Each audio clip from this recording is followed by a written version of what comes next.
একটা বোতল নিন না, খুব ভালো লাগবে। না না লাগবে না। ড্রাইভার গাড়িটা থামাও তো। বাবু এই বয়সে পড়াশোনা না করে পুতুল বিক্রি করছো, আর এদের বাবা মাই বা কেমন? এই বয়সের একটা ছেলেকে পড়াশোনা না করি, আমার বাবা মা কেউ নেই, আমি আমার দিদিমার কাছে থাকি। আমি বুঝতে পারিনি এই পুতুলটা তো খুব সুন্দর, এটা তুমি আমাকে দাও। ঠিক আছে মা নাও। তুমি আমাকে মা বলে ডাকলে, আজ থেকে তুমি আমাকে মা বলেই ডাকবে, আর এখানে পুতুল বিক্রি করবে, আর আমি তোমার সঙ্গে প্রত্যেকদিন একটা করে পুতুল নিয়ে যাব। তোমার পুতুল কিনা হলো? হ্যাঁ হ্যাঁ, এই টাকাটা রাখো। তো টাকা আমি নিশ্চয়ই চুরি করেছি। এতগুলো টাকা কোথায় পেলে? বল বলছি বল। দিদিমা আমি চুরি করিনি দিদিমা, এক বেটা একটা পুতুল নিয়ে এই টাকাগুলো আমাকে সব দিয়ে গিয়েছে। তাহলে তুই চুরি করিসনি? আরে হাত দিয়ে আমি তোকে মারলাম। আচ্ছা তুমি সবসময় কান্না করো কেন বলো তো? কিসের অভাব তোমার? টাকা পয়সা বাড়ি গাড়ি পুরো ঐশ্বর্যে তোমাকে ভরিয়ে রেখেছি, তবু তোমার মুখে হাসি নেই কেন বলো তো? কাটছি না তো। ছাই দিয়ে কি আর মাছ ঢাকা যায় বলো? তুমি কাঁদছো কেন আমি সব বুঝতে পেরেছি। সন্তানের দিতে আর আমাদের হাতে নয়, সবই উপরে আল্লাহর ইচ্ছা। এ নিয়ে তুমি আর দুঃখ করো না। চলো না ওই ছেলেটার কাছ থেকে একটা পুতুল কিনে আনি। কি গো রাজুকে তো দেখছি না। শোনো, এখানে একটা ছেলে প্রত্যেকদিন পুতুল বিক্রি করতে আসতো। রাজুর কথা বলছে। ও আজকে আসার সময় একটা গাড়ির সঙ্গে অ্যাক্সিডেন্ট করেছে। বাঁচবে কিনা সম্ভব? কোন হসপিটালে আছে? আমাদের ওই সরকারি হসপিটাল। পেশেন্টের অবস্থা খুব খারাপ, অনেক রক্তক্ষরণ হয়েছে, তো ওকে ইমিডিয়েট নিয়ে রক্ত দিতে হবে, তা নাহলে পেশেন্টকে বাঁচানো যাবে না। এখন রক্ত কোথায় বাবু? ডাক্তার বাবু আমি দেবো রক্ত।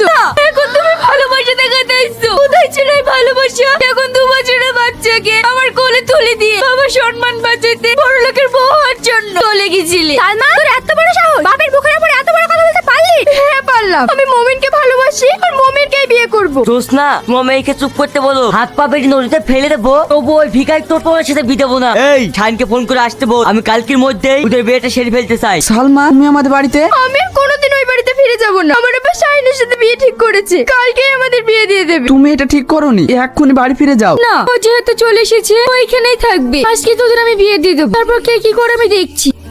এই মাসুম তো ওই শালার ভিখারি বাচ্চাকে আজ দুনিয়া থেকে সরিয়ে দেবো। তোমার মেয়ে এখন সাবালিকা, ওর বিরুদ্ধে কিছু করতে গেলে তুমিই ফেসে যাবে। হ্যাঁ তুমি ঠিকই বলেছো, আজ থেকে মনে করবো আমার মেয়ে মারা গেছে। চাচি কি রে এভাবে দৌড়াচ্ছিস কেন? মুমিন ভাই লরিতে অ্যাক্সিডেন্ট করেছে, ও আর বেঁচে নাই।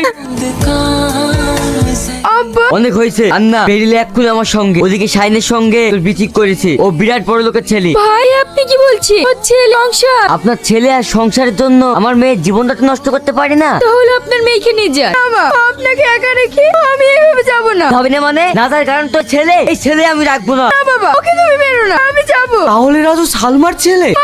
রাজু কেমন করছে? আপনারা এখন নিশ্চিন্তে থাকতে পারে, রাজুর পালস একদম স্বাভাবিক। মা তুমি আমাকে ক্ষমা করে দাও। রাজু তুই পারবি না আমাকে আব্বা বলে ডাকতে? তুমি তো আমার আব্বা।